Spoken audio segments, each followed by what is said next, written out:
En 1860,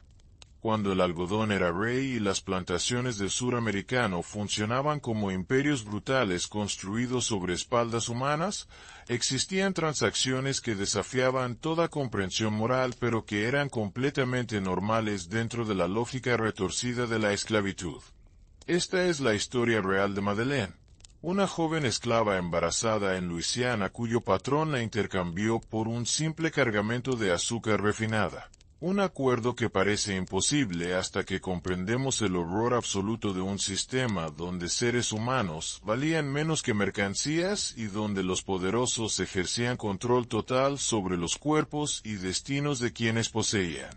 Lo que nadie imaginaba en ese momento era que esta transacción aparentemente simple desencadenaría una cadena de eventos que atravesaría estados, generaciones, y revelaría las profundidades más oscuras de la crueldad humana normalizada, pero también la capacidad extraordinaria de resistencia y supervivencia contra probabilidades absolutamente abrumadoras que caracterizan algunas de las historias más importantes y menos contadas de nuestro pasado colectivo.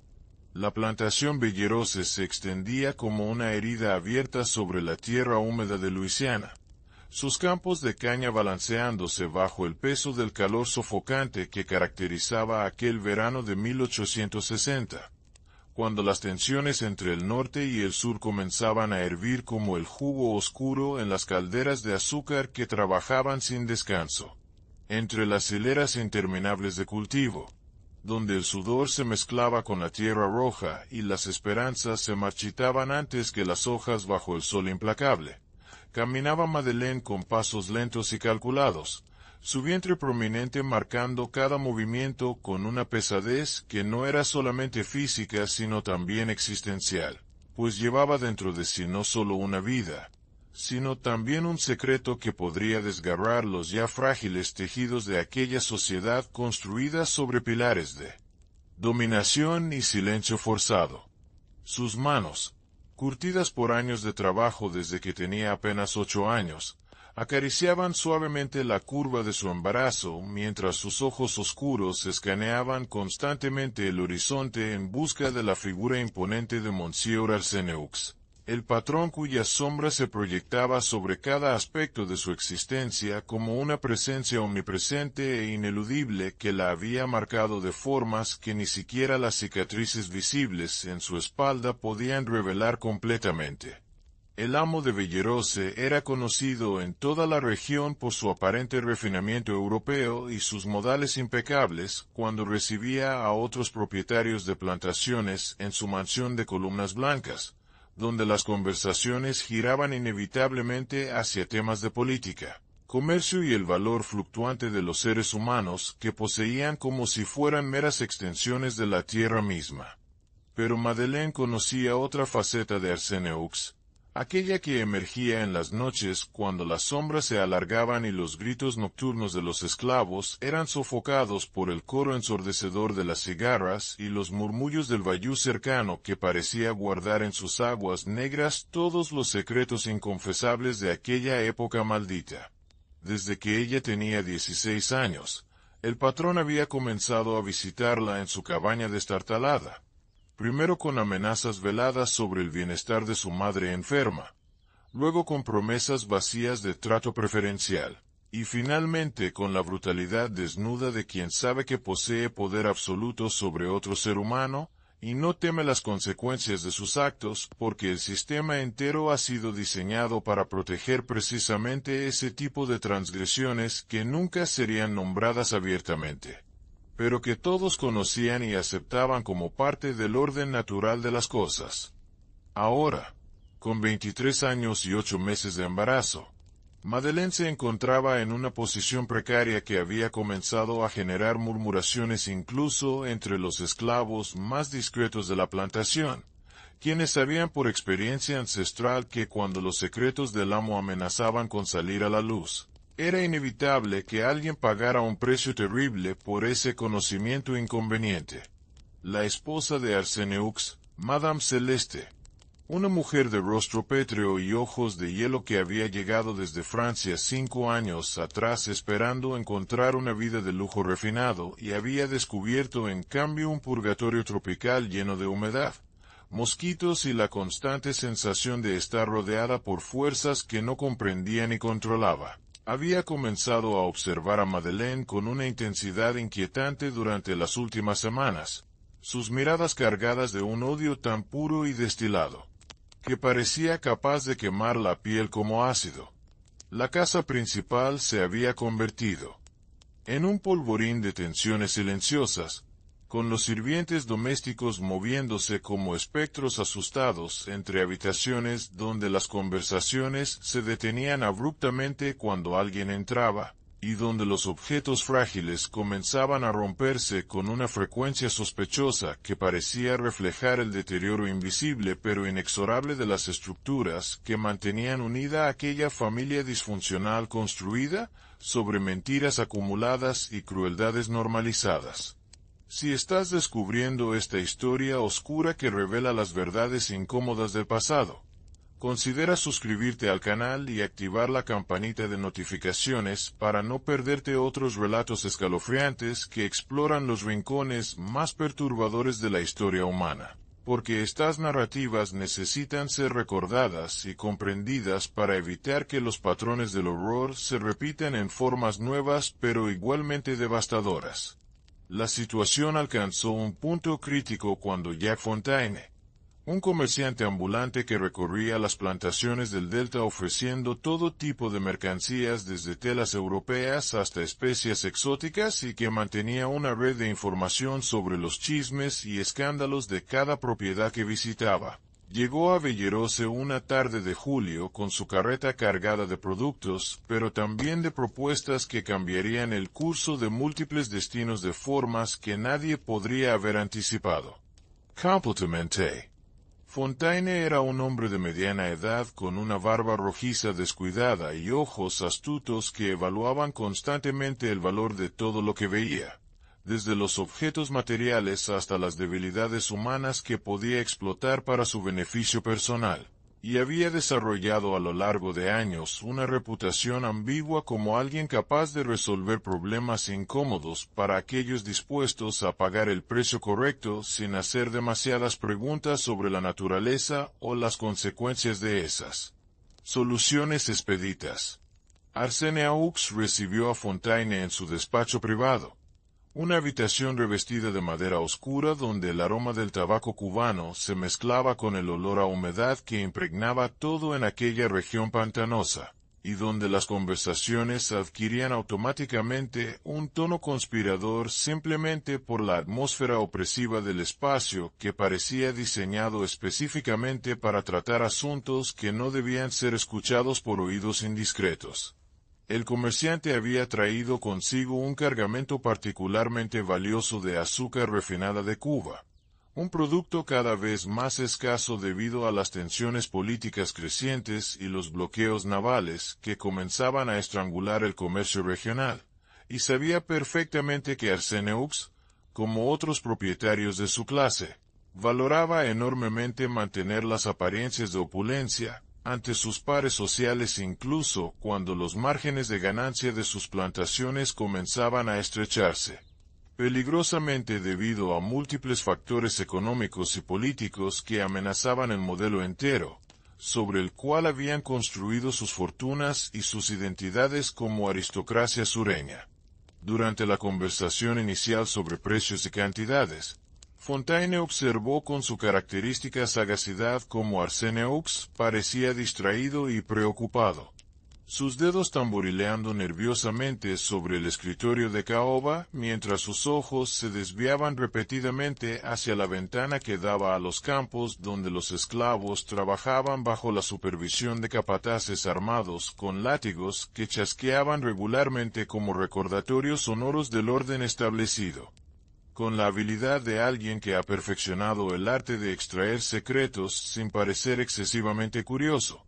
Fontaine comenzó a mencionar casualmente historias que había escuchado en otras plantaciones sobre situaciones delicadas que requerían soluciones discretas, Y fue así como gradualmente la conversación derivó hacia el tema que realmente preocupaba a Arseneux, pero que no se atrevía a mencionar directamente por miedo a que incluso las palabras pronunciadas en voz alta pudieran de alguna manera materializarse en consecuencias incontrolables. El patrón finalmente admitió, después de varios whiskies y con un tono de voz que oscilaba entre la vergüenza y la irritación defensiva, que tenía un problema que necesitaba resolverse antes de que su esposa tomara medidas drásticas o antes de que los rumores se expandieran más allá de los límites de la plantación donde aún podían ser contenidos o negados con cierta plausibilidad. Madeleine explicó con una mezcla de distanciamiento emocional y justificación implícita. Estaba causando complicaciones innecesarias simplemente por existir en su estado actual, y sería conveniente para todos los involucrados si ella pudiera ser trasladada a otra ubicación donde su presencia no generara las tensiones que actualmente envenenaban la atmósfera doméstica de Bellerose de maneras que comenzaban a afectar incluso la eficiencia operativa de la plantación entera. Fontaine escuchó atentamente, sus ojos brillando con el reconocimiento de una oportunidad comercial que podía ser extremadamente lucrativa, si se manejaba con la discreción y la falta de escrúpulos necesarias para este tipo de transacciones que existían en una zona gris entre la legalidad técnica y la absoluta inmoralidad práctica. El comerciante tenía contactos en Texas, explicó mientras encendía un cigarro que llenó la habitación de humo acre, donde algunos rancheros siempre estaban buscando mano de obra adicional y no hacían demasiadas preguntas sobre los orígenes o las circunstancias de los trabajadores que adquirían a través de canales poco ortodoxos que evitaban el escrutinio oficial.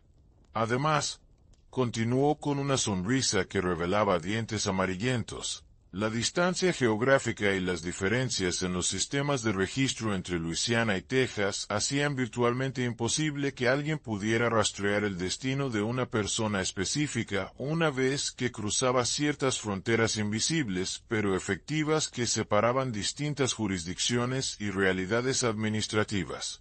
El único problema, mencionó Fontaine mientras observaba cuidadosamente la reacción de Arseneux, era que él personalmente no estaba en posición de realizar inversiones significativas en este momento debido a algunas deudas pendientes y gastos imprevistos, por lo que cualquier arreglo tendría que estructurarse como un intercambio en lugar de una compra tradicional que requeriría el desembolso inmediato de efectivo que no tenía disponible. Los ojos de Arseneux se iluminaron con una mezcla de alivio y cálculo mientras consideraba la propuesta, y después de algunos momentos de deliberación durante los cuales podía prácticamente verse el funcionamiento de su mente evaluando opciones y consecuencias, propuso un trato que a Fontaine le pareció inicialmente tan absurdo que pensó que el patrón estaba bromeando hasta que se dio cuenta de que hablaba completamente en serio. Cambiaría a Madeleine, una esclava joven y fuerte que podría trabajar durante años a pesar de su embarazo actual que terminaría en cuestión de semanas, por el cargamento completo de azúcar refinada que Fontaine llevaba en su carreta y que representaba tal vez una décima parte del valor real de mercado de la esclava incluso en las condiciones más desfavorables de negociación. El comerciante intentó disimular su sorpresa y deleite ante la propuesta extraordinariamente favorable, preguntándose internamente qué tipo de presión psicológica debía estar experimentando Arseneux para estar dispuesto a aceptar términos tan desventajosos desde una perspectiva puramente económica, aunque por supuesto comprendía perfectamente que cuando los hombres poderosos se encontraban desesperados por resolver problemas que amenazaban su posición social o la tranquilidad de sus hogares, la lógica financiera racional a menudo quedaba subordinada a imperativos emocionales más urgentes y menos cuantificables. El acuerdo se selló esa misma noche con un apretón de manos y varios tragos adicionales de whisky, mientras fuera la oscuridad descendía sobre la plantación como una mortaja y los sonidos nocturnos del bayou creaban una sinfonía inquietante de croar de ranas, zumbido de insectos y ocasionales chapoteos misteriosos, que sugerían presencias invisibles moviéndose entre las aguas negras y la vegetación densa. Madeleine no fue informada de su destino inminente. Por supuesto, porque en ese sistema la opinión o los deseos de quienes ocupaban las posiciones más bajas de la jerarquía social simplemente no constituían factores relevantes en las decisiones que afectaban sus vidas de las formas más fundamentales y devastadoras imaginables.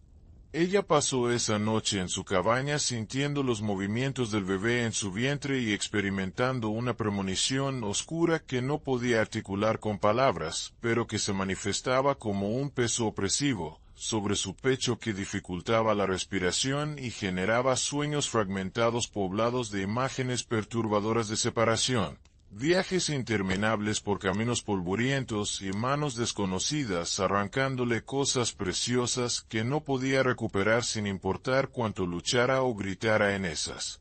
Pesadillas que parecían más reales que la vigilia misma.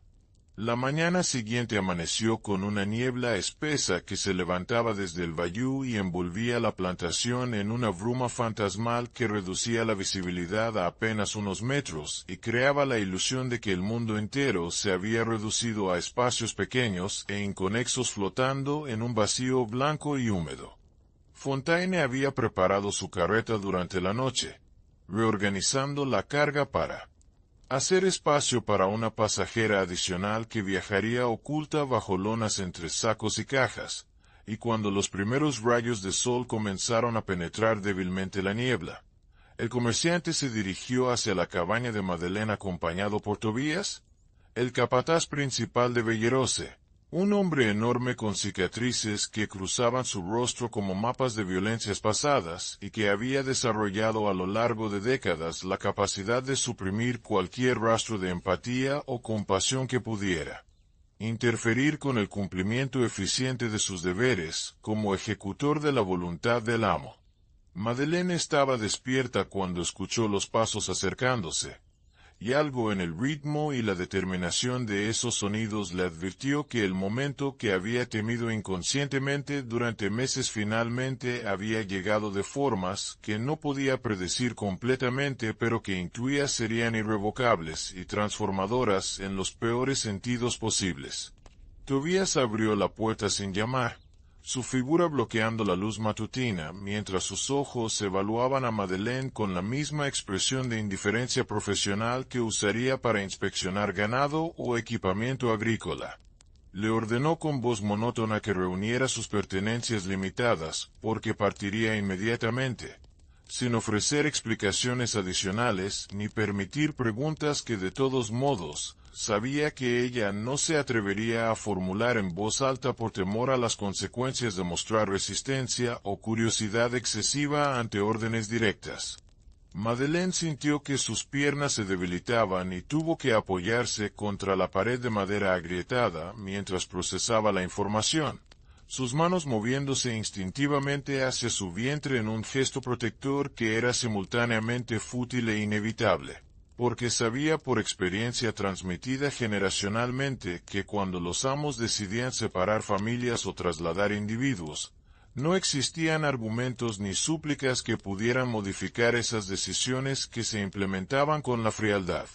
mecánica de procesos administrativos que reducían vidas humanas complejas a números en libros de contabilidad y entradas en registros de propiedad. Para aquellos que siguen esta travesía a través de los episodios más sombríos de nuestra historia colectiva, suscribirse al canal y activar las notificaciones asegura que puedas continuar explorando estas narrativas cruciales que iluminan las estructuras de opresión y sufrimiento que moldearon sociedades enteras y cuyos ecos todavía resuenan en nuestro presente de maneras que no siempre reconocemos completamente.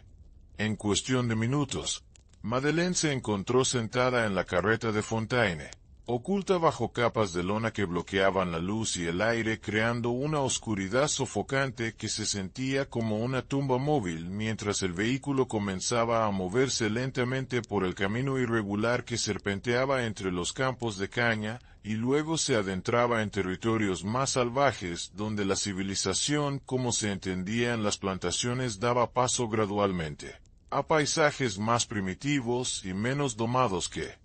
reflejaban la naturaleza cruda y despiadada de los eventos que se estaban desarrollando. Cada bache del camino generaba sacudidas que se transmitían directamente al cuerpo de Madeleine, quien apretaba los dientes para evitar gemir por el dolor que esos movimientos bruscos causaban en su espalda y su vientre hinchado, mientras lágrimas silenciosas recorrían sus mejillas sin que ella hiciera ningún esfuerzo por detenerlas, porque en la oscuridad de su escondite nadie podía verla y por tanto podía permitirse esa pequeña liberación emocional que sería imposible una vez que emergiera la luz y tuviera que enfrentar nuevamente las expectativas de fortaleza y resignación que se imponían sobre quienes ocupaban su posición.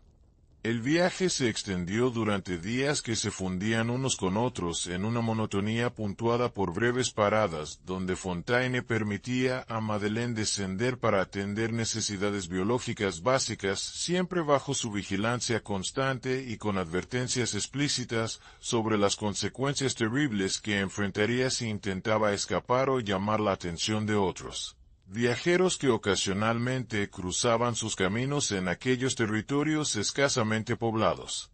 El comerciante la alimentaba con restos de su propia comida y agua que sabía ligeramente a metal del recipiente oxidado donde la transportaba, pero Madeleine aceptaba todo sin quejarse porque sabía que incluso estos cuidados mínimos podían ser retirados si el comerciante decidía que ella estaba siendo problemática o ingrata ante su situación que él sin duda veía simplemente como una transacción comercial sin dimensiones emocionales o morales que requirieran consideración especial.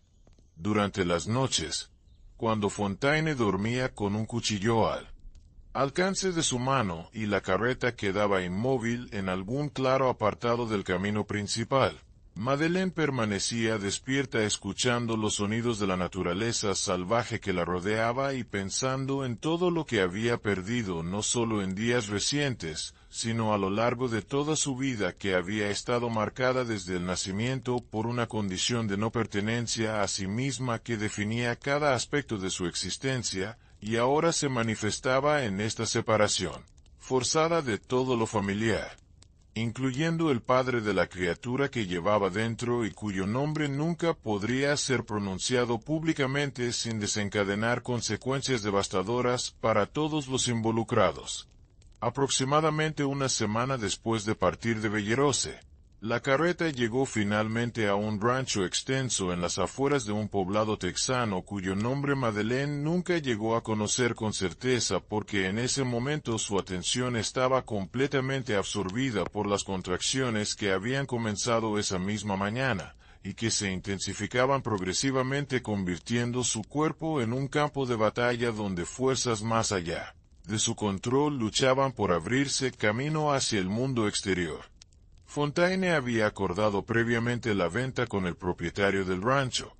un tal señor Garrett, un hombre de rostro curtido por el sol y ojos entrecerrados constantemente contra el polvo omnipresente que caracterizaba aquella región árida tan diferente de los pantanos húmedos de Luisiana que ahora parecían pertenecer a otra vida o tal vez a un sueño cada vez más borroso e irrecuperable.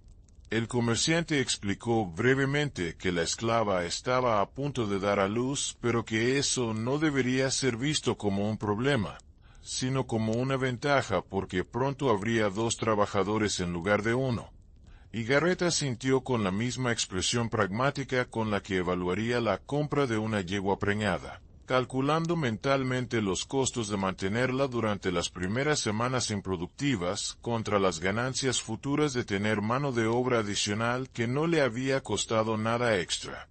Más allá de la inversión inicial que de todos modos era ridículamente baja gracias a la desesperación evidente de Fontaine por completar la transacción rápidamente y continuar su viaje hacia otros destinos donde esperaba realizar negocios más lucrativos.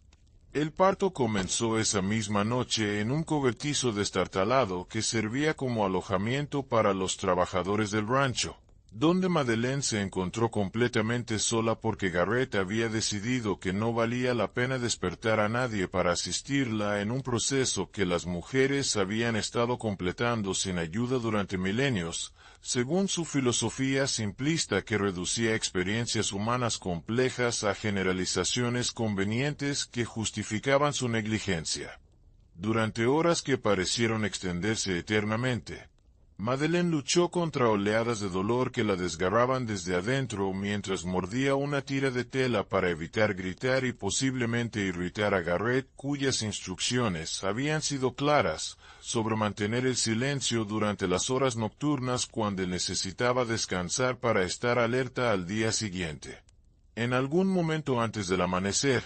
cuando las estrellas comenzaban a desvanecerse y los primeros pájaros iniciaban sus cantos matutinos, finalmente emergió una niña pequeña y arrugada cuyo primer llanto fue simultáneamente el sonido más hermoso y más desgarrador que Madeleine había escuchado jamás, porque en ese grito diminuto reconocía tanto la afirmación de vida nueva como la sentencia de una existencia que seguiría los mismos patrones de sufrimiento y privación que habían definido la suya,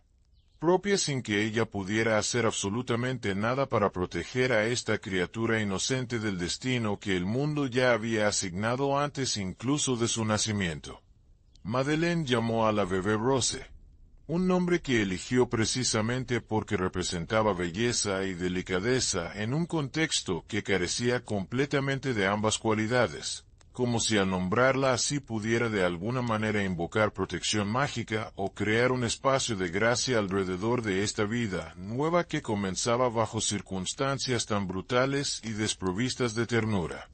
Durante las primeras semanas, mientras su cuerpo se recuperaba lentamente del parto y comenzaba a adaptarse a las demandas del rancho, que eran diferentes pero igualmente extenuantes que las de la plantación, Madeleine vivía en un estado de alerta constante porque había notado algo perturbador en la manera en que Garrett la observaba cuando pensaba que ella no se daba cuenta, sus ojos recorriendo su cuerpo con una intensidad que le resultaba dolorosamente familiar y que despertaba recuerdos de Rose que había esperado poder enterrar en algún compartimento mental inaccesible. El patrón del rancho era viudo desde hacía varios años, según le había contado uno de los otros trabajadores en un momento de comunicación breve y furtiva, y su soledad había ido transformándose gradualmente en una amargura corrosiva que se manifestaba en estallidos de violencia impredecible contra quienes trabajaban para él y en una misoginia apenas disfrazada que hacía que la presencia de cualquier mujer en su propiedad fuera simultáneamente objeto de deseo y desprecio en proporciones que variaban según su estado de ánimo volátil. Si estas revelaciones sobre los patrones de abuso sistemático que atravesaban toda la estructura social de esa época te resultan importantes de conocer y comprender, asegúrate de suscribirte al canal y activar la campanita para acceder a más historias documentadas que exponen las realidades ocultas detrás de narrativas históricas sanitizadas que prefieren ignorar las experiencias de quienes sufrieron más intensamente bajo sistemas diseñados específicamente para su explotación continua.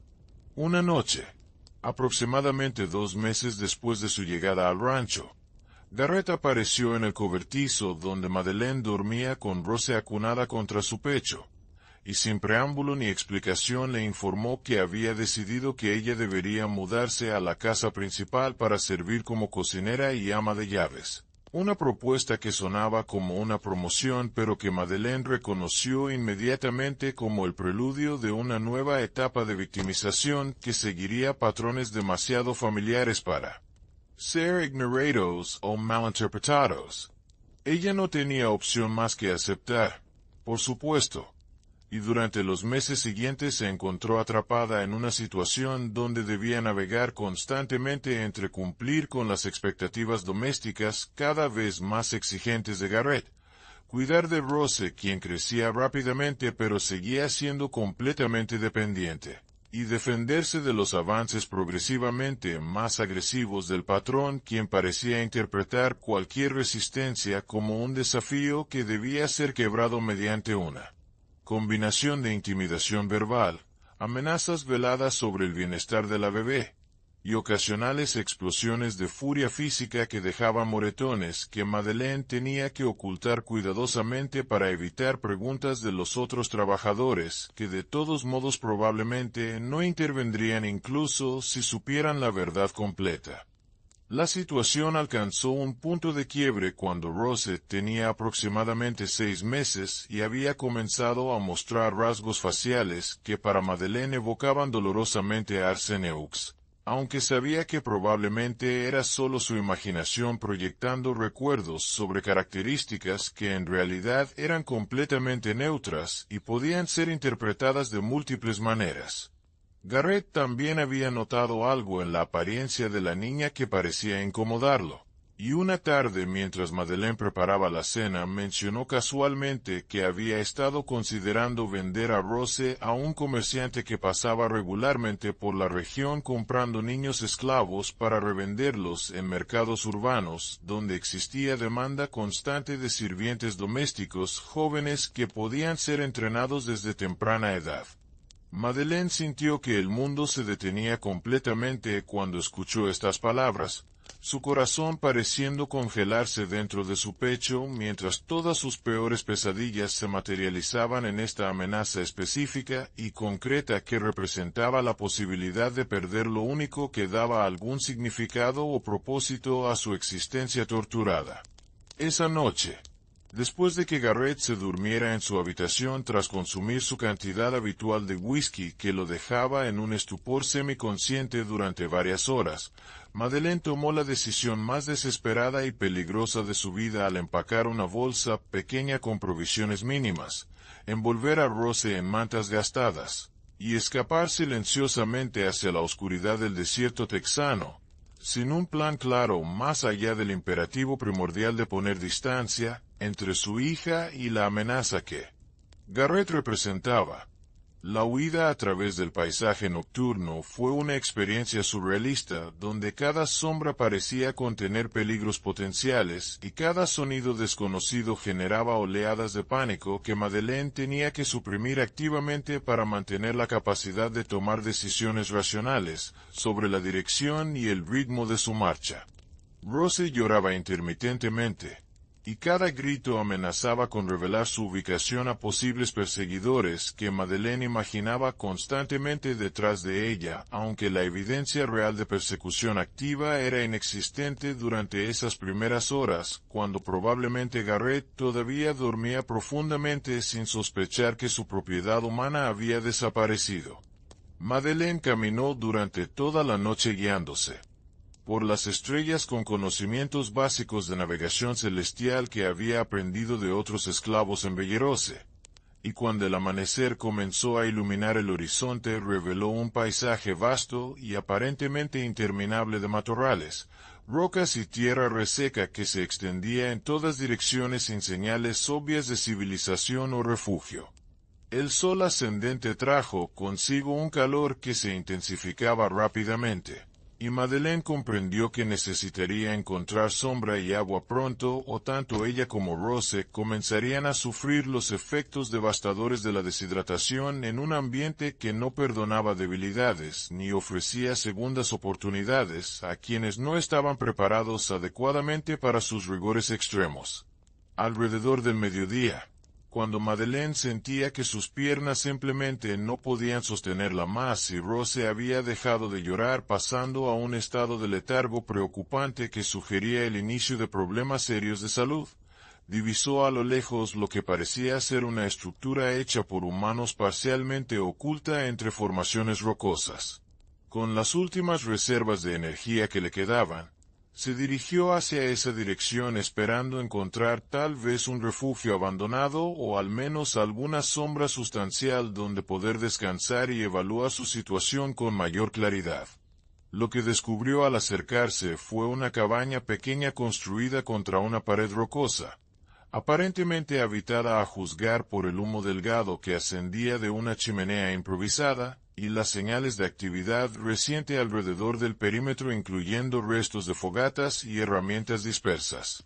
Madeleine se detuvo indecisa a cierta distancia, debatiendo internamente si arriesgarse a acercarse y potencialmente encontrar ayuda o hostilidad. Cuando la decisión fue tomada por ella al aparecer desde el interior de la cabaña una figura que inicialmente le pareció masculina, pero que al acercarse reveló ser una mujer de edad indeterminada con piel curtida por el sol y ojos que reflejaban una mezcla de suspicacia y curiosidad mientras evaluaba a la desconocida exhausta que se tambaleaba en su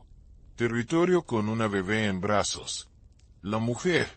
quien se identificó simplemente como Sara sin ofrecer apellido ni explicaciones adicionales sobre su presencia en ese lugar remoto, observó a Madeleine durante varios segundos que se sintieron eternos antes de hacer un gesto brusco indicándole que entrara a la cabaña donde al menos estarían protegidas del sol abrasador que para ese momento había transformado el paisaje en un horno natural. Una vez dentro, Sara ofreció agua de un barril y permitió que Madeleine alimentara a Rose antes de comenzar a hacer preguntas en un tono neutral que no revelaba si pretendía ayudar o denunciar a las fugitivas cuya situación legal era obvia incluso sin confirmación verbal explícita. Madeleine, sintiendo que no tenía nada que perder dado que su situación ya era desesperada más allá de cualquier cálculo racional de riesgos, contó una versión condensada de su historia omitiendo ciertos detalles específicos, pero transmitiendo suficiente información para que Sara pudiera comprender el contexto general de su huida. La mujer escuchó sin interrumpir, sus ojos duros revelando poco sobre sus pensamientos o intenciones, y cuando Madeleine terminó su narración, Sara permaneció en silencio durante varios minutos que se extendieron incómodamente mientras parecía deliberar consigo misma sobre alguna decisión importante cuya naturaleza Madeleine solo podía adivinar con creciente ansiedad. Finalmente Sara habló, su voz ronca por años de vida en soledad revelando que ella misma era una fugitiva de un tipo diferente. Habiendo escapado de un matrimonio abusivo en Nuevo México varios años atrás y establecido esta existencia marginal en territorio prácticamente no reclamado donde sobrevivía mediante una combinación de caza, comercio ocasional con viajeros, y la determinación férrea de nunca regresar a la vida anterior que había casi destruido su espíritu antes de que encontrara la voluntad de liberarse. Expresó simpatía limitada hacia la situación de Madeleine, pero también fue brutalmente honesta sobre las realidades prácticas que enfrentaban, explicando que ella misma vivía al borde de la subsistencia y no podía realmente asumir la responsabilidad adicional de alimentar y proteger a dos personas más sin comprometer seriamente su propia supervivencia. Sin embargo, continuó después de otra pausa. Conocía de la existencia de una red informal de personas que ayudaban a fugitivos de diversos tipos a moverse hacia territorios donde las leyes se aplicaban con menos rigor o donde simplemente había suficiente caos y desorganización que individuos decididos podían perderse entre las grietas del sistema y construir nuevas identidades sin que nadie hiciera demasiadas preguntas sobre sus orígenes o pasados. Aquellos que encuentran valor en estas crónicas de resistencia y supervivencia bajo circunstancias inimaginables deberían considerar suscribirse al canal y activar las notificaciones para asegurarse de no perder las continuaciones y conexiones entre estas historias que revelan la complejidad humana en sus manifestaciones más extremas. Sara ofreció guiar a Madeleine hasta un contacto que conocía aproximadamente a 2 días de viaje hacia el norte, advirtiendo que el trayecto sería peligroso y físicamente demandante especialmente con una bebé pequeña, pero que representaba probablemente la mejor oportunidad de Madeleine para alcanzar algún tipo de seguridad relativa antes de que los recursos de búsqueda que Garrett indudablemente había activado lograran localizarla. Partieron al anochecer para aprovechar las temperaturas más frescas y la cobertura de oscuridad, viajando por senderos apenas visibles que Sara navegaba con la confianza de alguien que conocía íntimamente cada formación rocosa y cada punto de referencia en ese paisaje aparentemente uniforme. Durante el viaje, Sara compartió fragmentos de su propia historia, revelando capas de trauma y resiliencia que resonaban con las experiencias de Madeleine a pesar de las diferencias superficiales en sus situaciones, y por primera vez desde su partida de Bellerose, Madeleine experimentó algo parecido a la conexión humana genuina con alguien que no la veía simplemente como propiedad o como medio para algún fin, sino como un ser humano completo con agencia y dignidad inherentes que el sistema había intentado pero no logrado completamente erradicar. El contacto al que Sara llevó a Madeleine resultó ser un cuáquero llamado Josiah, quien operaba una estación de paso disfrazada como un rancho ganadero pequeño, pero que en realidad servía como punto de tránsito para individuos que necesitaban desaparecer temporalmente o permanentemente de sus circunstancias anteriores. Josiah, un hombre de rostro amable pero ojos que revelaban una determinación de acero forjada por convicciones religiosas profundas sobre la igualdad humana fundamental, explicó que podía ofrecer refugio temporal mientras organizaba el siguiente segmento del viaje de Madeleine hacia California, donde existían comunidades que aceptarían su presencia sin hacer preguntas invasivas sobre su pasado. Sin embargo, advirtió con sobriedad característica de su tradición religiosa. El viaje hacia el oeste implicaría riesgos sustanciales incluyendo posibles encuentros con grupos hostiles, travesías de terreno extremadamente difícil,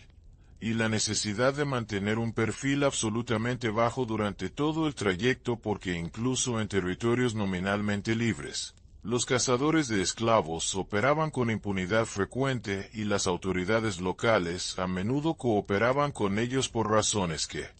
variaban desde simpatías ideológicas hasta simple codicia por las recompensas que se ofrecían por la captura y retorno de fugitivos. Madeleine pasó 3 semanas en la estación de Josiah, recuperando fuerzas físicas que la huida inicial había drenado casi completamente y adaptándose mentalmente a la idea de que tendría que viajar distancias aún mayores antes de alcanzar algo que pudiera considerarse remotamente como seguridad permanente.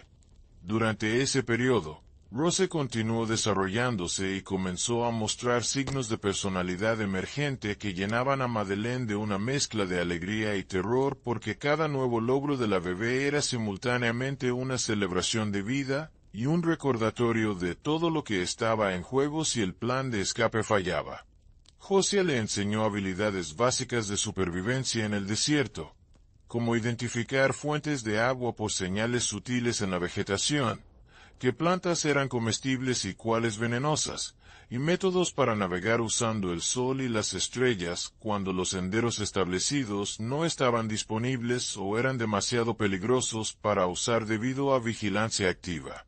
También le proporcionó ropa más apropiada para el viaje, incluyendo un sombrero de ala ancha para protegerse del sol y botas robustas que reemplazaron los zapatos gastados que había estado usando desde Bellerose, además de provisiones cuidadosamente seleccionadas para maximizar valor nutricional mientras minimizaban peso y volumen en consideración de las limitaciones físicas de cargar todo mientras también sostenía a Rose.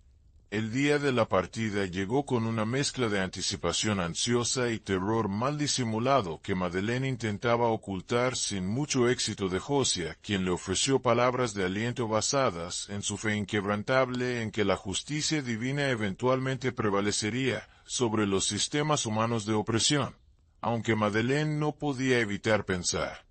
con cierto cinismo privado que esa justicia divina parecía tomarse su tiempo mientras millones sufrían en el presente inmediato sin señales obvias de intervención celestial. Josiah la conectó con una caravana de comerciantes que viajaba hacia el oeste y que había acordado discretamente permitir que Madeleine viajara con ellos disfrazada como esposa de uno de los trabajadores. Una ficción que requería que ella actuara convincentemente el papel mientras mantenía un perfil bajo para evitar que otros miembros de la caravana comenzaran a hacer preguntas incómodas sobre inconsistencias en su historia de fondo. El líder de la caravana, Un hombre llamado McAllister con acento irlandés marcado y actitud pragmática hacia cuestiones legales que consideraba innecesariamente complicadas e injustas. Había aceptado el arreglo principalmente porque Josiah le había hecho favores significativos en el pasado y porque había expresado que no tenía amor particular por las instituciones esclavistas que en su opinión representaban una forma de tiranía moralmente indistinguible de las opresiones que su propia familia había sufrido bajo dominio británico en Irlanda. El viaje en caravana duró casi 3 meses de movimiento constante interrumpido por paradas en asentamientos dispersos donde los comerciantes descargaban y adquirían mercancías mientras Madeleine permanecía lo más invisible posible, interactuando mínimamente con extraños y manteniendo a Rose entretenida y silenciosa durante las largas horas de espera en carretas cubiertas que se convertían en hornos sofocantes durante el día y en espacios helados durante las noches del desierto cuando las temperaturas caían dramáticamente. Experimentó durante ese periodo una gama completa de emociones humanas, desde momentos de esperanza cuando el paisaje cambiaba sugiriendo progreso hacia su destino, hasta periodos de desesperación cuando las dificultades del viaje parecían insuperables y la tentación de simplemente rendirse se volvía casi irresistible, solo para ser rechazada por el instinto maternal que la impulsaba a continuar por Rose y no por ella misma. Hubo encuentros tensos con grupos de viajeros sospechosos, cuyos ojos escrutaban a los miembros de la caravana con intensidad que sugería intenciones potencialmente hostiles, y en al menos 2 ocasiones McAllister tuvo que usar su considerable habilidad diplomática para negociar el paso seguro a través de territorios controlados por facciones que consideraban a todos los extraños como amenazas potenciales o recursos explotables dependiendo de las circunstancias y el balance de poder en cada encuentro específico. Finalmente, después de lo que parecía una eternidad de movimiento constante a través de paisajes que gradualmente se transformaban de desiertos áridos a terrenos más verdes y montañosos, la caravana alcanzó las cercanías de Sacramento en California, una región que en esos años posteriores a la fiebre del oro todavía mantenía algo del caos y la fluidez social que permitían a individuos con pasados complicados integrarse en comunidades emergentes sin enfrentar el nivel de escrutinio que sería inevitable en asentamientos más establecidos con estructuras sociales más rígidas.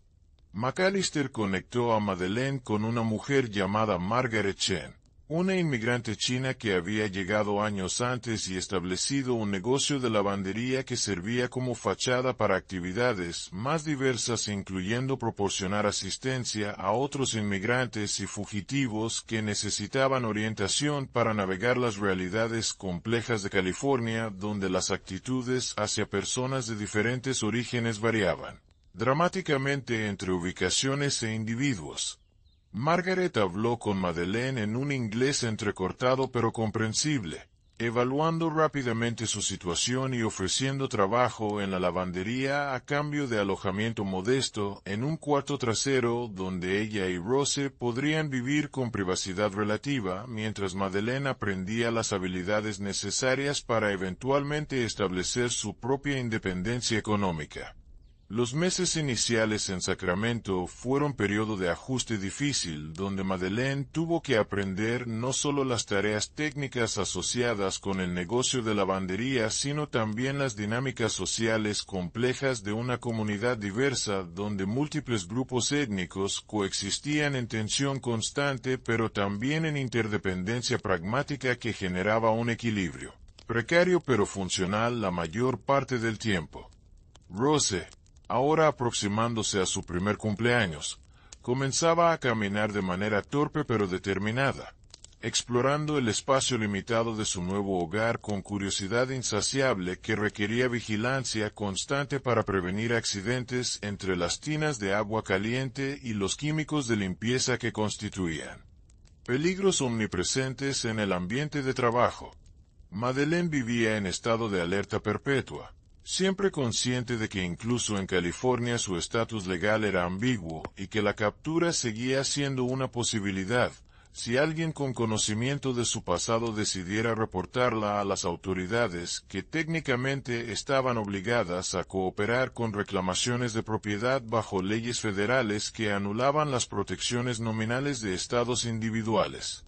Para los que reconocen la importancia de preservar y compartir estas historias de perseverancia contra probabilidades abrumadoras, suscribirse al canal y activar la campanita garantiza acceso continuo a narrativas que contextualizan nuestro presente mediante comprensión profunda de los pasados que moldearon las estructuras contemporáneas de poder y resistencia. Un día aproximadamente 6 meses después de su llegada a Sacramento, Madeleine estaba trabajando en la lavandería cuando un cliente entró cuyo rostro le resultó vagamente familiar, aunque no pudo identificar inmediatamente la fuente de ese reconocimiento. El hombre, vestido como ranchero próspero, dejó varias prendas para limpiar y durante la transacción sus ojos se posaron brevemente en Madeleine con una expresión que pasó de indiferencia casual a algo más penetrante que hizo que el estómago de ella se contrajera con miedo premonitorio. Después de que el hombre salió, Margaret notó la palidez súbita de Madeleine y preguntó qué había pasado. Pero Madeleine no pudo articular claramente sus temores, más allá de una sensación visceral de que había sido reconocida, o al menos que algo sobre ese encuentro representaba un peligro que no podía definir con precisión, pero que reconocía instintivamente como amenaza existencial a la frágil estabilidad que había construido durante esos meses de trabajo arduo, adaptación constante a circunstancias que seguían siendo precarias a pesar de las mejoras superficiales en sus condiciones de vida comparadas con los horrores de Bellerose y el rancho de Garrett. Sus sospechas se confirmaron 3 días después cuando el mismo hombre regresó a la lavandería,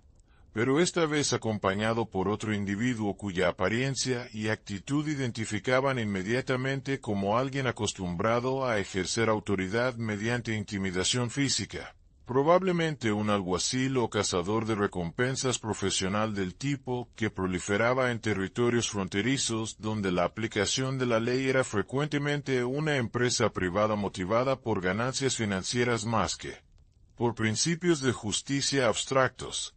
El primer hombre señaló directamente a Madeleine y comenzó a explicar al acompañante que estaba seguro de haberla visto años atrás en Luisiana cuando había visitado plantaciones en esa región para negocios relacionados con maquinaria agrícola. Y aunque no podía recordar exactamente dónde o bajo qué circunstancias específicas, estaba convencido de que ella era una esclava fugitiva, cuya captura probablemente generaría una recompensa sustancial si contactaban a las autoridades apropiadas en los estados sureños para verificar registros de propiedad y anuncios de fugitivos. Margaret intervino inmediatamente con una vehemencia sorprendente para alguien generalmente tan reservada, insistiendo en que el hombre estaba equivocado y que Madeleine había estado trabajando para ella durante años después de llegar como inmigrante libre desde México. Una mentira elaborada rápidamente pero que contenía suficientes detalles específicos para sonar potencialmente creíble si no se examinaba demasiado cuidadosamente. El cazador de recompensas, sin embargo, no parecía impresionado por las protestas de Margaret y comenzó a hacer preguntas directas a Madeleine sobre su procedencia, nombres de familiares, documentación de estatus legal, y otros detalles que sabía que una fugitiva no podría proporcionar de manera convincente sin revelar inconsistencias que confirmarían las sospechas del informante. Madeleine sintió que el mundo se cerraba alrededor de ella como una trampa inexorable mientras intentaba formular respuestas que sonaran auténticas, pero su voz temblaba traicionando el terror que la consumía internamente. Y Rose, detectando la tensión en la atmósfera con la sensibilidad característica de los niños pequeños hacia los estados emocionales de sus cuidadores, comenzó a llorar desde el cuarto trasero donde había estado jugando momentos antes, sus gritos añadiendo una dimensión adicional de urgencia a una situación que ya era insostenible. El cazador de recompensas hizo un movimiento hacia la puerta trasera sugiriendo su intención de investigar la fuente del llanto, pero Margaret se interpuso físicamente bloqueando su camino y declarando con firmeza sorprendente que no permitiría que extraños acosaran a sus empleadas o entraran en áreas privadas de su negocio sin orden judicial apropiada. Un desafío legal que sabía que el cazador de recompensas probablemente no tenía en ese momento, pero que podría obtener fácilmente si presentaba evidencia convincente ante autoridades locales, que eran notoriamente variables en su disposición a resistir demandas federales sobre retorno de propiedad humana fugitiva. La confrontación se intensificó con Margaret y el cazador de recompensas intercambiando amenazas cada vez más explícitas sobre consecuencias legales y repercusiones comunitarias, mientras el informante original observaba con expresión de satisfacción anticipada imaginando probablemente la recompensa que recibiría una vez que la captura de Madeleine se completara oficialmente. En medio de este caos, Madeleine tomó una decisión instantánea nacida de desesperación pura y corrió hacia el cuarto trasero. Agarró a Rose junto con una pequeña bolsa que mantenía preparada precisamente para emergencias como esta porque había aprendido durante su huida que la supervivencia a menudo dependía de estar lista para abandonar todo en un momento sin previo aviso. Y salió por una puerta trasera que daba a un callejón estrecho mientras detrás de ella escuchaba gritos y sonidos de forcejeo que indicaban que Margaret estaba intentando ganar tiempo físicamente bloqueando la persecución inmediata.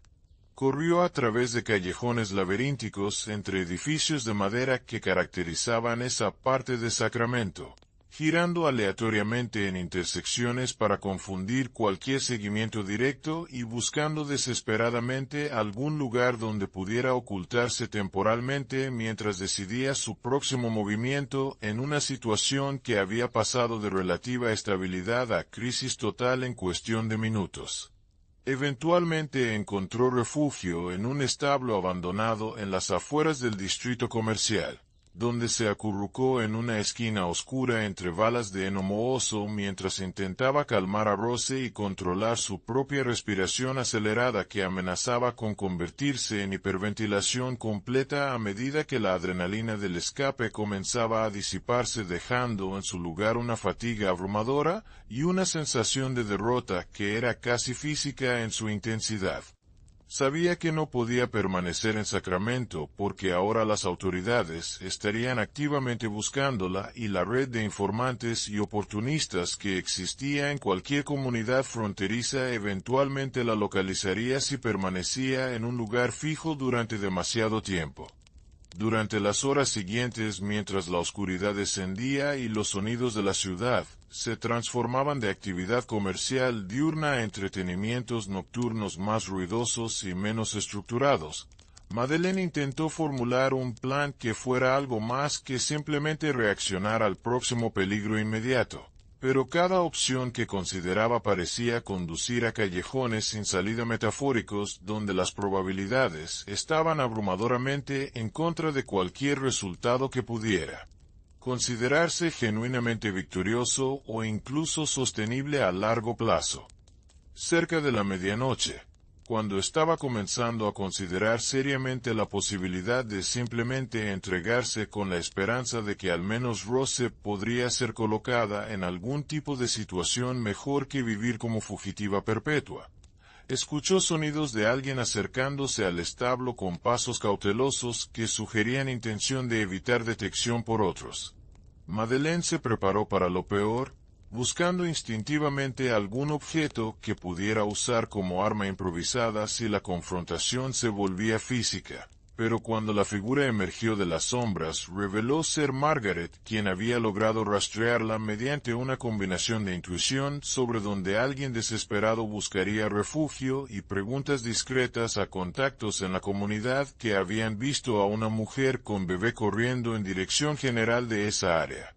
Margaret explicó en voz baja urgente que el cazador de recompensas había obtenido apoyo de las autoridades locales y que estaban organizando una búsqueda sistemática que comenzaría al amanecer. lo que significaba que Madeleine tenía tal vez 6 horas para abandonar Sacramento y alcanzar suficiente distancia que la búsqueda inicial no la localizara. La mujer china había traído provisiones adicionales, algo de dinero que representaba prácticamente todos sus ahorros personales, y direcciones escritas hacia contactos en comunidades mineras remotas en las montañas donde la población era lo suficientemente transitoria y diversa que una mujer con un niño podría integrarse sin generar mucha atención o curiosidad sobre sus orígenes. Madeleine aceptó la ayuda con gratitud mezclada con culpa por poner a Margaret en riesgo de consecuencias legales severas por asistir a una fugitiva conocida. Pero Margaret desestimó esas preocupaciones con un gesto brusco y un comentario conciso sobre cómo ella misma había sido ayudada por extraños cuando llegó a California enfrentando sus propias dificultades, que nunca elaboró completamente pero que claramente involucraban experiencias de discriminación y explotación que generaban empatía automática hacia otros que luchaban contra sistemas diseñados para mantenerlos en posiciones de vulnerabilidad permanente. Las dos mujeres se abrazaron brevemente. Un momento de conexión humana genuina que trascendía las diferencias culturales y lingüísticas que en otras circunstancias podrían haber creado barreras insuperables entre ellas. Y luego Madeleine partió nuevamente hacia la noche llevando a Rose y la bolsa de provisiones, mientras Margaret regresaba a la lavandería donde tendría que enfrentar inevitable interrogatorio de autoridades sobre el paradero de su empleada desaparecida y tendría que mentir convincentemente sobre su conocimiento o participación en la huida para evitar arresto como cómplice de obstrucción de justicia. El viaje hacia las montañas fue extraordinariamente difícil porque Madeleine tuvo que viajar principalmente de noche para evitar detección, durmiendo durante el día en cualquier refugio que pudiera encontrar desde cuevas naturales hasta estructuras abandonadas de mineros que habían agotado sus reclamaciones o perdido sus apuestas y abandonado la región dejando atrás esqueletos de campamentos que contaban historias silenciosas de sueños destruidos y fortunas nunca realizadas.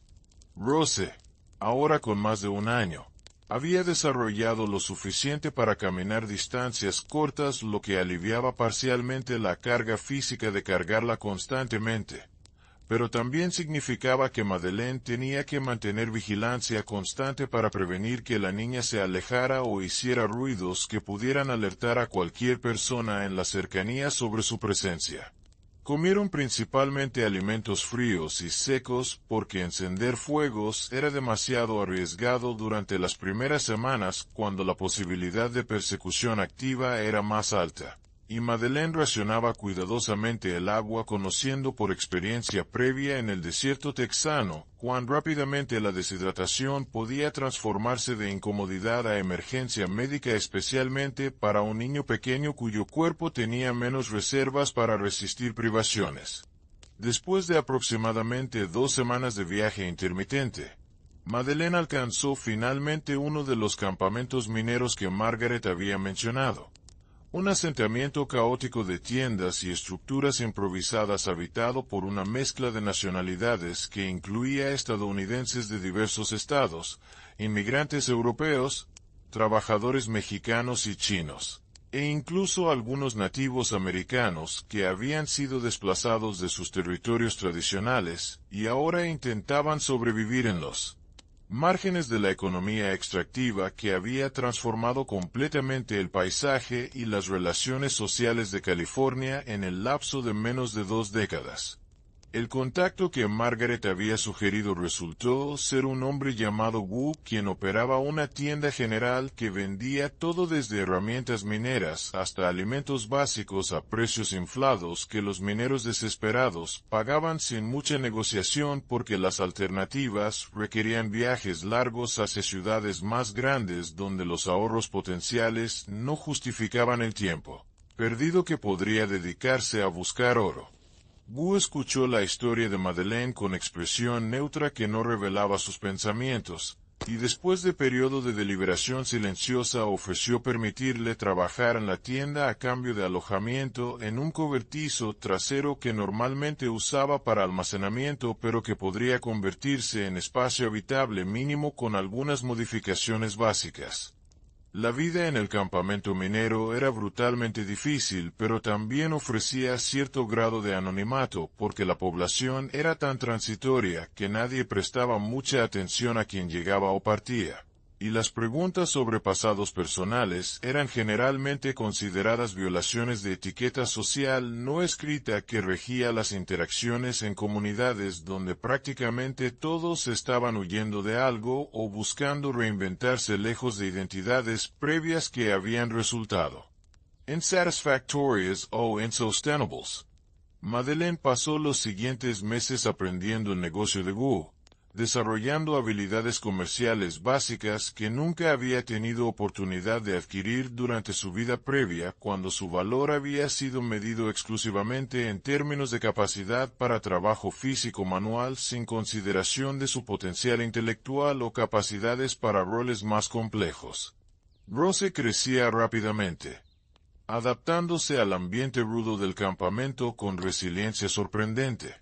jugando con otros niños de diversas procedencias y absorbiendo múltiples idiomas simultáneamente en ese crisol cultural donde el inglés, español, chino y otros lenguajes se mezclaban creando una jerga híbrida que facilitaba comunicación básica entre personas que de otro modo no compartirían vocabulario común.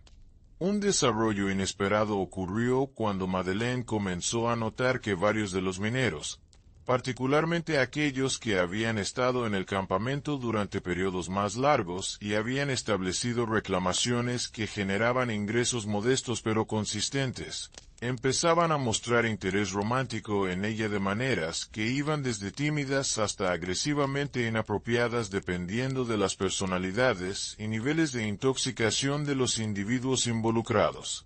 Wu le advirtió discretamente que debería considerar eventualmente formar algún tipo de alianza marital si planeaba permanecer en el campamento a largo plazo, porque la presencia de una mujer soltera con niño generaba inevitablemente especulación y atención no deseada que podría volverse problemática especialmente si alguien decidía investigar su procedencia más allá de la historia de fondo vaga que había proporcionado sobre ser viuda de un minero que había muerto en accidente antes de que ella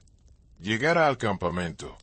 Madeleine resistía profundamente esta sugerencia porque la idea de entrar voluntariamente en cualquier tipo de relación que implicara subordinación o dependencia de un hombre le resultaba casi físicamente repulsiva después de todas las experiencias traumáticas que había sufrido. Pero también reconocía pragmáticamente que Wu probablemente tenía razón sobre las realidades sociales del campamento y que su capacidad para mantener independencia tenía límites prácticos que eventualmente tendrían que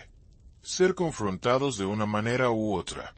La decisión fue efectivamente tomada por ella cuando un minero llamado Henrik, un inmigrante sueco de temperamento tranquilo que había mostrado interés respetuoso durante varios meses sin presionarla de maneras que encontraba ofensivas, le propuso matrimonio explicando honestamente que su motivación primaria era compañía y asistencia doméstica más que pasión romántica, y que estaría dispuesto a tratar a Rose como su propia hija sin hacer preguntas sobre la identidad del padre biológico o las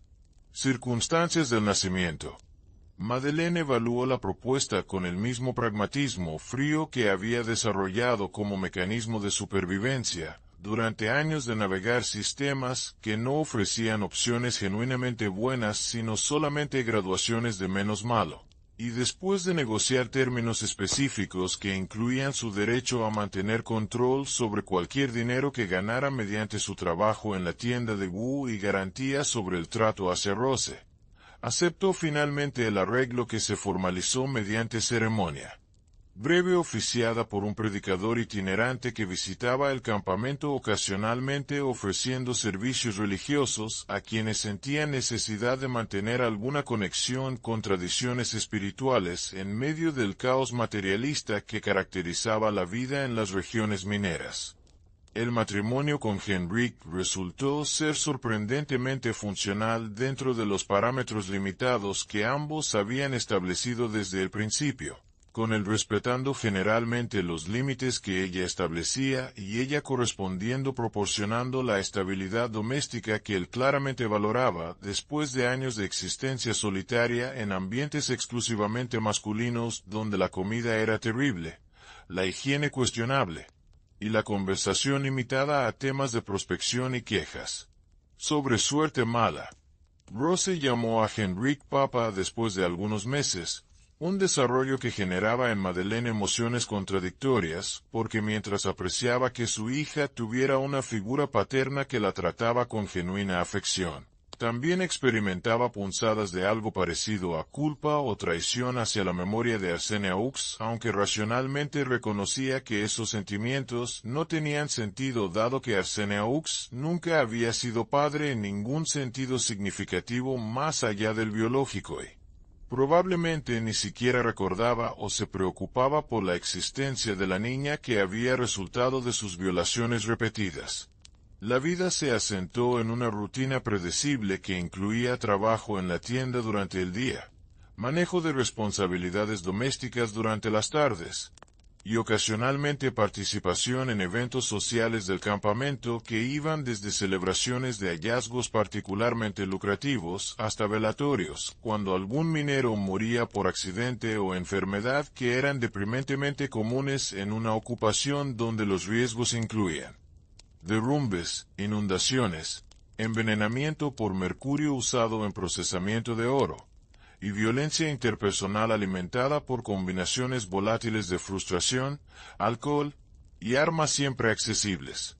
2 años pasaron de esta manera con Madeleine comenzando gradualmente a creer que tal vez finalmente había alcanzado algo aproximado a seguridad permanente, cuando esa ilusión fue destrozada por la llegada al campamento de un grupo de hombres que se identificaron como agentes federales buscando fugitivos de varios tipos, incluyendo criminales acusados de diversos delitos, pero también esclavos escapados cuya recuperación estaba siendo facilitada por nuevas regulaciones que requerían cooperación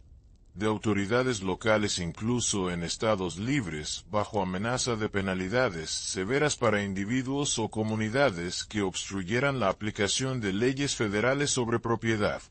Los agentes establecieron presencia en el campamento durante varios días, entrevistando residentes y examinando documentación de identidad cuando estaba disponible o tomando notas detalladas sobre apariencia física y características distintivas cuando no lo estaba, creando atmósfera de paranoia generalizada porque prácticamente todos en el campamento tenían algo que ocultar, ya fueran pasados criminales, deudas no pagadas, familias abandonadas, o en caso de Madeleine el secreto que había estado protegiéndola durante años, pero que ahora amenazaba con emerger bajo escrutinio sistemático más riguroso que cualquier cosa que hubiera enfrentado desde su llegada a las montañas.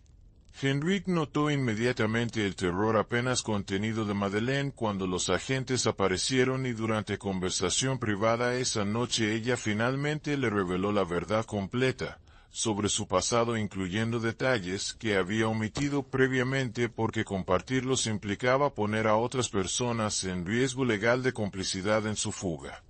Henrik escuchó sin interrumpir, su rostro reflejando sorpresa gradual pero también algo que parecía comprensión o al menos ausencia de juicio moral sobre acciones que había tomado para protegerse a sí misma y a su hija. Y cuando ella terminó su confesión él permaneció en silencio durante varios minutos que se sintieron eternos antes de declarar simplemente que como su esposo era su responsabilidad protegerla de cualquier amenaza independientemente de su naturaleza o fuente, y que encontrarían manera de navegar esta crisis como habían navegado todas las dificultades previas mediante combinación de pragmatismo, discreción, y cuando fuera necesario mentiras estratégicas que sacrificaran precisión factual en altar de supervivencia inmediata. Desarrollaron plan donde Henrik hablaría con los agentes si se acercaban,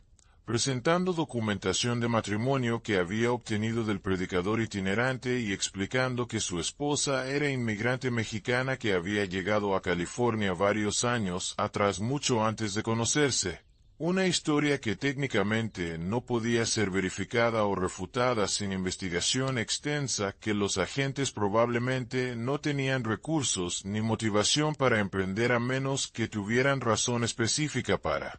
sospechar que Madeleine era quien buscaban. Los agentes finalmente se acercaron a la cabaña de Henrik y Madeleine durante su cuarto día en el campamento, haciendo preguntas estándar sobre identidades, duraciones de residencia, y si habían observado o escuchado sobre recién llegados sospechosos que encajaran descripciones específicas que no revelaron completamente pero que implicaban características físicas que eran lo suficientemente generales para aplicar potencialmente a docenas de mujeres en la región. Henrik respondió con calma ensayada, proporcionando información que era técnicamente verdadera cuando posible y estratégicamente vaga cuando necesario, mientras Madeleine permanecía en segundo plano, enfocada en tareas domésticas y manteniendo perfil bajo que esperaba sería interpretado como timidez cultural apropiada para mujer mexicana tradicional en lugar de comportamiento evasivo que pudiera generar sospechas adicionales. Rose, ahora con 3 años y medio, había sido instruida por sus padres para no hablar con los extraños, y obedeció esas instrucciones con seriedad que era simultáneamente conmovedora y desgarradora en niña tan joven que ya había internalizado lecciones sobre peligros de visibilidad excesiva en mundos donde ser notado podía resultar en consecuencias devastadoras. Los agentes parecieron eventualmente satisfechos con las respuestas de Henrik, o al menos decidieron que no valía la pena invertir más tiempo investigando esta familia particular cuando tenían docenas de otros residentes del campamento que entrevistar y recursos limitados de tiempo y personal para completar su misión antes de moverse hacia siguiente ubicación en su itinerario de búsqueda regional. Después de que los agentes abandonaron el campamento, Madeleine experimentó mezcla de alivio y agotamiento psicológico que la dejó prácticamente incapacitada durante varios días, donde funcionaba mecánicamente completando tareas necesarias, pero sin energía emocional para nada más allá de supervivencia momento a momento. Henrik demostró paciencia notable durante este periodo, asumiendo responsabilidades adicionales y permitiendo a Madeleine el espacio que necesitaba para procesar trauma de haber estado tan cerca de captura después de años de construir vida que había comenzado a sentirse casi normal a pesar de sus fundaciones construidas sobre identidad fabricada y secretos cuidadosamente guardados. Gradualmente ella emergió de ese estado similar a depresión con renovada apreciación por la relativa estabilidad que había logrado alcanzar y determinación de proteger esa estabilidad, mediante cualquier medio necesario, porque había aprendido durante su vida que seguridad era siempre provisional y dependía de vigilancia constante contra amenazas que podían materializarse sin previo aviso desde direcciones inesperadas. Los años siguientes trajeron cambios tanto en circunstancias personales como en contexto histórico más amplio, con tensiones entre norte y sur intensificándose hasta finalmente explotar en guerra civil que transformaría fundamentalmente la nación entera, incluyendo las vidas de millones de personas esclavizadas, cuyo estatus legal cambiaría oficialmente, aunque las realidades prácticas de libertad seguirían siendo complicadas y contestadas durante décadas subsiguientes. Noticias sobre la guerra llegaban al campamento minero de manera fragmentada e inconsistente mediante periódicos atrasados y relatos de viajeros que pasaban por la región, y Madeleine seguía estos desarrollos con mezcla de esperanza cautelosa y escepticismo forjado por experiencias que le habían enseñado que pronunciamientos legales no necesariamente se traducían en transformaciones materiales de condiciones vividas, especialmente para quienes ocupaban posiciones más vulnerables en jerarquías sociales. Henrik prosperó modestamente durante este periodo. su reclamación minera eventualmente generando suficiente oro que pudo diversificar hacia otros negocios, incluyendo participación como socio minoritario en la tienda de Wu y adquisición de pequeña propiedad agrícola en valle cercano, donde planeaba eventualmente retirarse cuando la minería se volviera menos productiva o cuando su cuerpo simplemente no pudiera sostener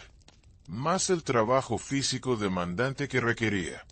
Rose creció transformándose de niña a adolescente y luego a mujer joven, desarrollando personalidad que combinaba resiliencia heredada de su madre con optimismo que solo era posible para alguien que no recordaba completamente los horrores que habían precedido su existencia relativamente privilegiada en comparación. Madeleine nunca le contó la verdad completa sobre sus orígenes, ofreciendo en cambio versión sanitizada que omitía los detalles más perturbadores, mientras preservaba suficiente honestidad para que Rose comprendiera que su familia había enfrentado dificultades significativas, pero las había superado mediante determinación y sacrificio. Cuando Rose tenía 18 años, conoció a un joven minero llamado Thomas cuyas intenciones románticas fueron evaluadas rigurosamente por tanto Madeleine como Henrique antes de dar cualquier tipo de bendición a noviazgo que eventualmente condujo a matrimonio que fue celebrado con ceremonia más elaborada que el arreglo pragmático que había unido a Madeleine y Henrique años atrás. Ver a su hija comenzar vida propia con perspectivas que habían sido completamente inimaginables durante aquellos días oscuros en Bellerose o durante la huida desesperada a través de Texas generaba en Madeleine emociones complejas que incluían alegría pero también melancolía por todo lo que había sido perdido o sacrificado para alcanzar este momento que representaba simultáneamente victoria y recordatorio de costos que nunca podrían ser completamente cuantificados o compensados.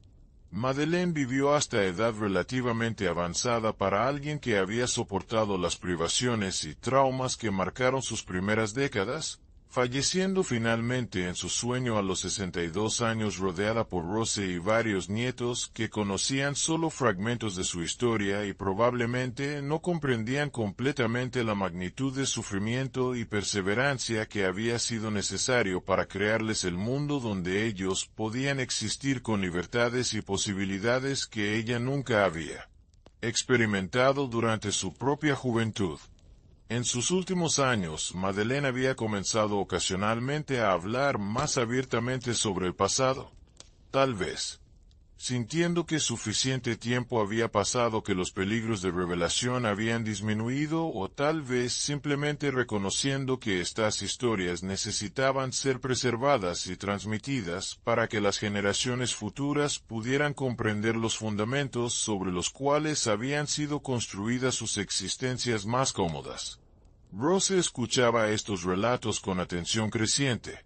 tomando notas mentales de detalles que su madre compartía en fragmentos durante conversaciones dispersas a través de meses y años. Y después de la muerte de Madeleine tomó sobre sí misma la responsabilidad de documentar todo lo que recordaba en manuscrito, que eventualmente pasaría a sus propios hijos, como testimonio de resiliencia y testimonio de horrores que no debían ser olvidados incluso cuando resultaban incómodos de confrontar o difíciles de reconciliar con narrativas más confortables sobre progreso histórico inevitable y justicia que eventualmente prevalece sobre opresión.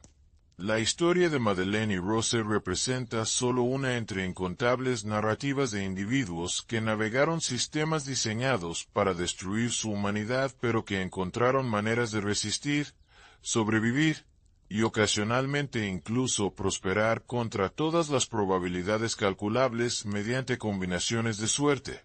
astucia, ayuda de otros que arriesgaron sus propias seguridades, y determinación feroz de proteger lo que amaban sin importar los costos personales.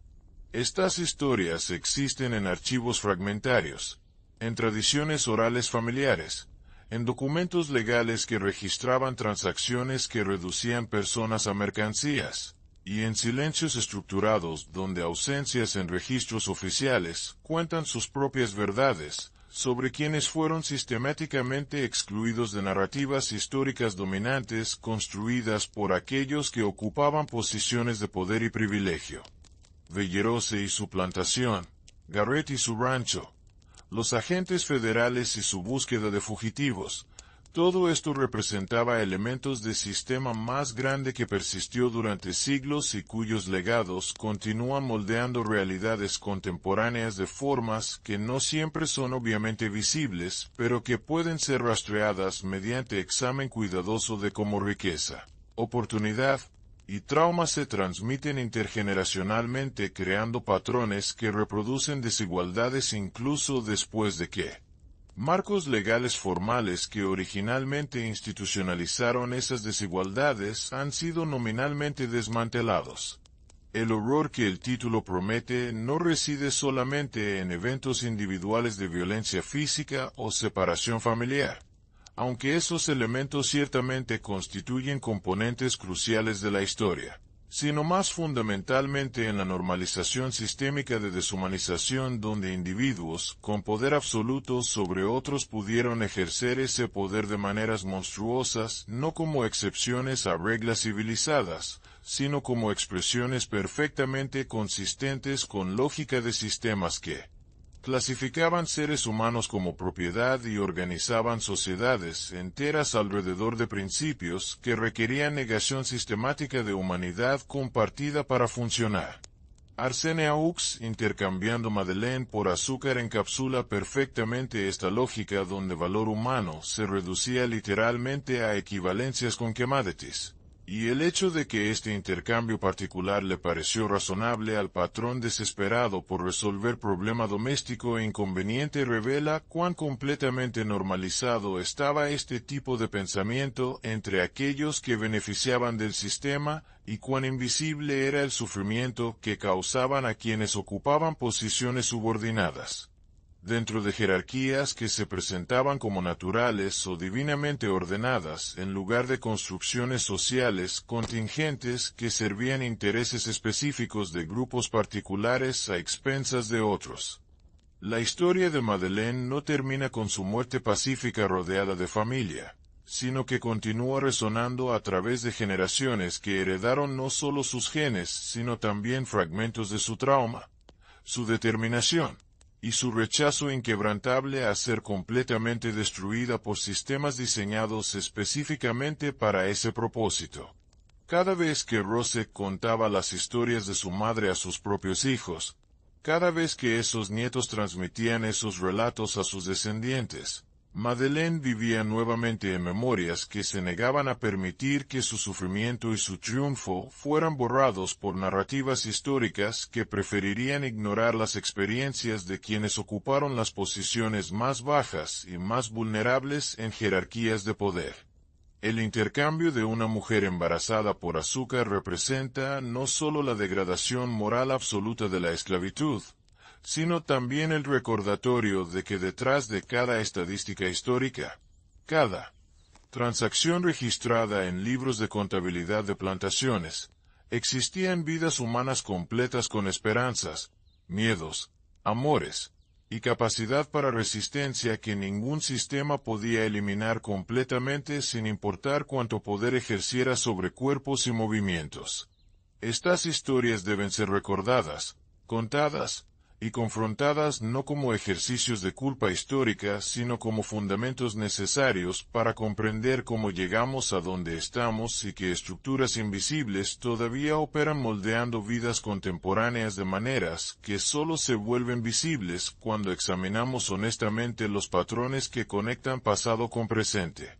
Si esta narrativa te ha impactado y deseas continuar explorando las verdades ocultas que yacen debajo de historias oficiales sanitizadas, suscríbete al canal y activa la campanita de notificaciones para no perderte futuros relatos que iluminan los rincones más oscuros de nuestra historia compartida y honran las memorias de quienes sobrevivieron horrores que nosotros apenas podemos imaginar desde nuestras posiciones de relativa seguridad y privilegio. En el próximo video exploraremos otra historia igualmente perturbadora, sobre cómo el sistema esclavista destruía familias mediante ventas que separaban madres de hijos, esposos de esposas, hermanos de hermanas, creando traumas intergeneracionales cuyos efectos todavía reverberan en comunidades descendientes que luchan por reconstruir conexiones rotas hace más de un siglo, pero cuyas fracturas nunca sanaron completamente porque el reconocimiento y la reparación nunca llegaron de formas significativas que pudieran comenzar verdaderos procesos de curación colectiva.